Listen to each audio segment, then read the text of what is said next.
राजस्थान, मध्य प्रदेश, छत्तीसगढ़ में कांग्रेस बीजेपी को इतनी सीट दे रहा फलौदी का सट्टा बाजार फलौदी के देश के बड़े सट्टा बाजारों में माना जाता है। केवल चुनाव ही नहीं, क्रिकेट, आईपीएल, बारिश पर भी सट्टा लगता है।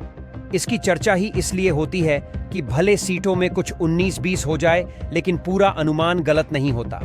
अब सब लोगों की नजरें सट्टा बाजार पर टिकी हुई है, क्योंकि सट्टा बाजार के अनुमान से लोग अपने अनुमान लगा के चुनावी गणित का अनुमान लगा लेते हैं। तो आइए जानते हैं इस बार सट्टा बाजार क्या कह रहा है। चुनाव के सीजन शुरू होते ही राजस्थान के जोधपुर से 120 किलोमीटर दूर फलौदी गांव में हलचल बढ़ जाती है। फलौदी गांव में सट्टा बाजार लगता है, जिसमें ये अनुमान लगाया जाता है कि चुनाव में कौन जीतेगा, कौन हारेगा। माना जाता है कि फलौदी का सट्टा कभी चूकता नहीं। जो अनुमान निकलता है वो सटीक निकलता है। 5 राज्यों के चुनावों में फलौदी को चर्चा में लाए कांग्रेस के वरिष्ठ नेता और जाने माने वकील अभिषेक मनु सिंघवी ने सोशल मीडिया पर एक डेटा पोस्ट किया, जिसमें फलौदी सट्टा बाजार के हवाले से 4 राज्यों में कांग्रेस की जीत का दावा किया। ये भी लिखा कि फलौदी सट्टा बाजार आज तक कभी गलत साबित नहीं हुआ। तरीके से फलौदी सट्टा बाजार को टटोला। फलौदी सट्टा बाजार में कहीं कांग्रेस, कहीं बीजेपी की सरकार बनने का अनुमान लगाया जा रहा है, लेकिन स्थिति वैसी नहीं दिख रही जैसा कांग्रेस बता रही है।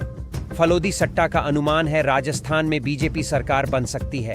बीजेपी को 119 से 122 सीटें मिल सकती है, जबकि कांग्रेस को 66 से 68 सीटें मिल सकती है। माहौल बीजेपी के पक्ष में है और फलौदी का सट्टा बाजार ये मानकर चल रहा है कि सीएम वसुंधरा राजे होंगी। अगर ऐसा नहीं हुआ तो फलौदी में इस पर सट्टा लग रहा है कि वसुंधरा समर्थक के 50 से 60 विधायक टूटकर कांग्रेस के साथ भी जा सकते हैं। फलौदी के सटोरियों का अनुमान है कि मध्य प्रदेश में करीब 20 साल बाद कांग्रेस का सूखा खत्म हो सकता है। फलौदी के सटोरियों के मुताबिक मध्य प्रदेश में मुकाबला कांटे का हो सकता है, लेकिन कांग्रेस की लीड होगी। कांग्रेस को 113 से 116 सीटें, वहीं बीजेपी को 108 से 111 सीटें मिल सकती है। हालांकि सट्टा बीजेपी की सरकार बनने पर भी लग रहा है। सिर्फ छत्तीसगढ़ में कांग्रेस की पोजीशन को लेकर फलौदी क्लियर है। उनका मानना है कि कांग्रेस और बघेल की आराम से वापसी हो जाएगी। फलौदी सट्टा बाजार के मुताबिक छत्तीसगढ़ में कांग्रेस को 52 से 54 सीटें, जबकि बीजेपी को 33 से 35 सीटें मिलने की संभावना है। फलौदी के सटोरियों ने मई में कर्नाटक के लिए जो अनुमान लगाया था वो सही निकला।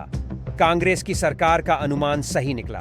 कांग्रेस को 135 सीटें मिली, जबकि 137 सीटों का अनुमान था।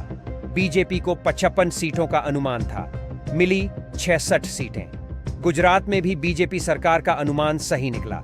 हिमाचल में कांटे की टक्कर का अनुमान भी कमोवेश ठीक रहा, जिसमें आखिरकार बाजी कांग्रेस ने मारी। ऐसी और खबरों को जानने के लिए हमारे चैनल को सब्सक्राइब करें। धन्यवाद।